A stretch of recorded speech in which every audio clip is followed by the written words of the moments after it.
कोबीची लावण झाली आणि दुसऱ्या दिवशीपासनं पावसांची झोडपाय चालू केलं म्हणता. तसल्या पावसात घरातनं पळत आलो कुदळ घेऊन, पोतं कांबरून आलो आणि एका बाजूला सगळं पाणी सऱ्या फोडून पाणीच बाहेर काढलं.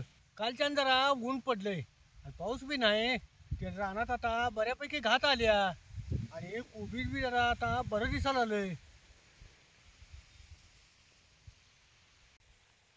माळव्याला जर असा एखादा कवा तर पाऊस झाला का नाही तर पांढरी माशी कीड जरा कमी येते आणि माळवं बी चांगलं सुधारतंय. अहो पाऊस म्हणजे आईचं दूध पाजल्यागत आहे. आणि ड्रीपनं पाणी काय हो, भोंड भिजत्यात आणि मुळीलाच पाणी जातंय. त्याला काय आंघोळ घातल्यागत होत्या. पाऊस तो पाऊसच.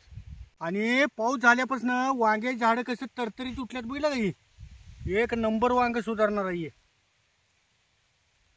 म्हणून म्हटलं रानात एक येडा तर मारून यावं. पावसाने एखाद्या कोबीला काय गर लागल्या का काय तर उस्मान्या पडल्यात, पण काय नाही, हाय ती झाडं कुठं कुठं तर एखादी उस्मान्या हाय तशी गर लागून गेल्या म्हणा पावसानं की काही असं.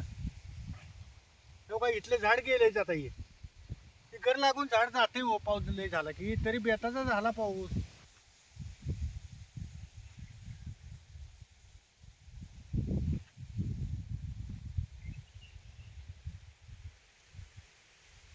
माळवं काय तर चालू असलं की आठवड्यात 2-3 बाजार होत्यात.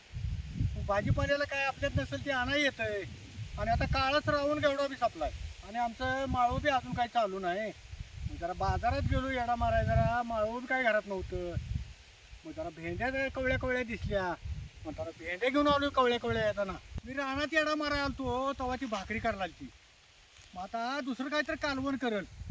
मग तिला सांगतो आता मसाले भेंडी कर म्हणून.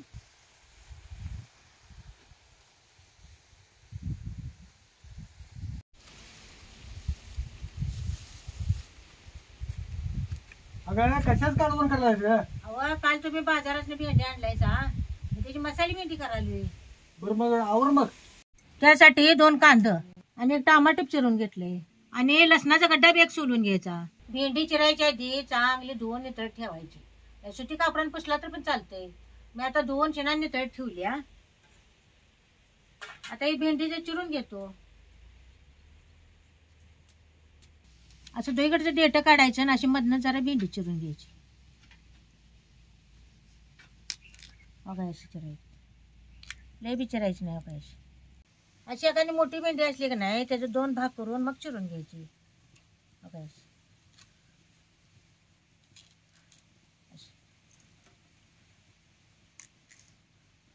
आणि अशा सगळ्या भेंड्या चिरून घ्यायच्या.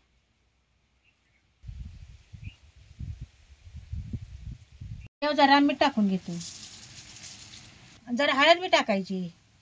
आता ह्याच्यावर 1 अर्धा लिंबू बी पिळून घ्यायचा. अर्धी वाटी हरभऱ्याच्या डाळीचं पीठ बी घालायचं. सगळे हे असं हलवून घ्यायचं. लिंबू पिळायचे ना सगळे हे भेंडीला चांगलं चिकटतंय. भेंडी जरा आता झाकून ठेवतो. गरम झाल्या त्याचे जरा तेल होतो. या तेलात भेंडी जरा खालवर करून घ्यायची म्हणजे त्याचा गिळगीतपणा जाते.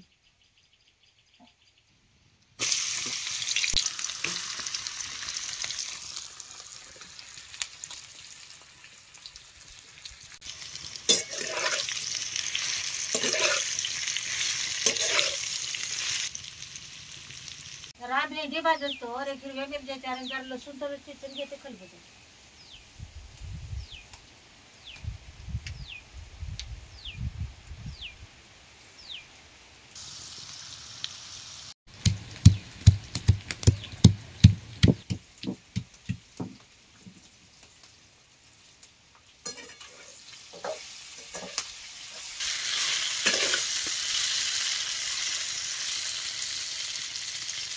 भेंडीत लसूण जास्त घालायचा म्हणजे भेंडी खाताना खमंग लागते. असं बारीक चिचून घ्यायचं.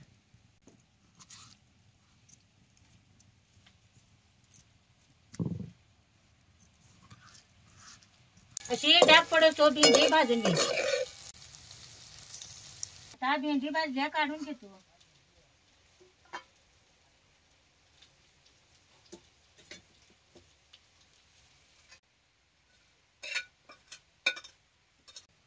नाही परत भेंडी फोडणी टाकायची.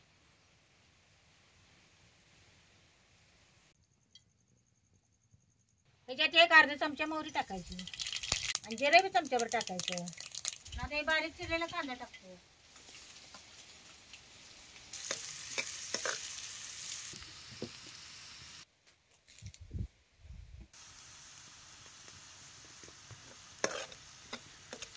आता हा कांदा भाजत आलाय. आता एक टमाटर घालते.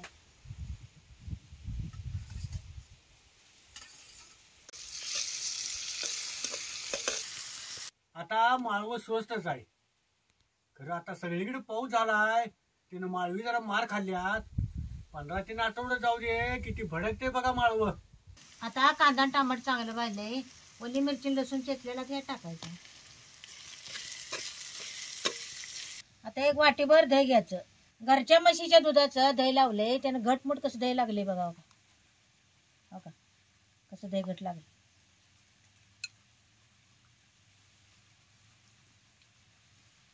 भेंडी दहीला आंबट घालायचं नाही, नाहीतर मग ते चव बदलते. आता या दह्यात त्याची एक अर्धी पळी चटणी घालायची. 2 चमचे धने पावडर बी घालायची.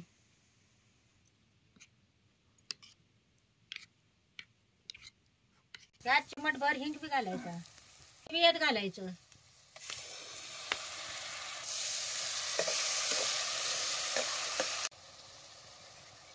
आता याला तेल चांगलं सुटलंय. आता ही भाजलेली भेंडी यात घालायची.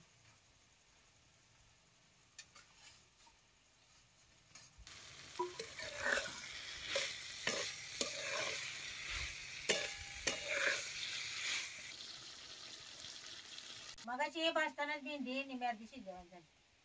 आता याच्यात काय पाणी घालायला लागत नाही. आता दह्यातच भेंडी शिजते. मग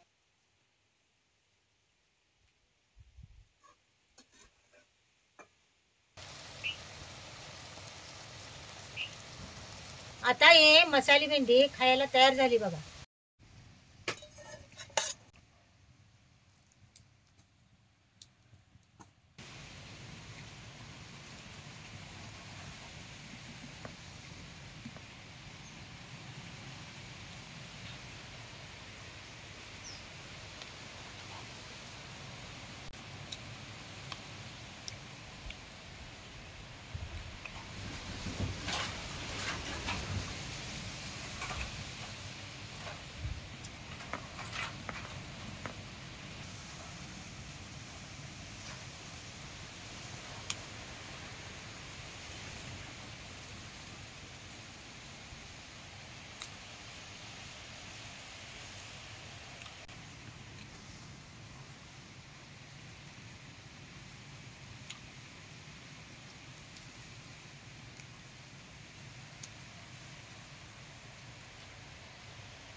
लिंबू पिळायचे ना का नाही, तिखट आंबट आणि लसणानं खमंगपणा आलाय बघ भेंडीला.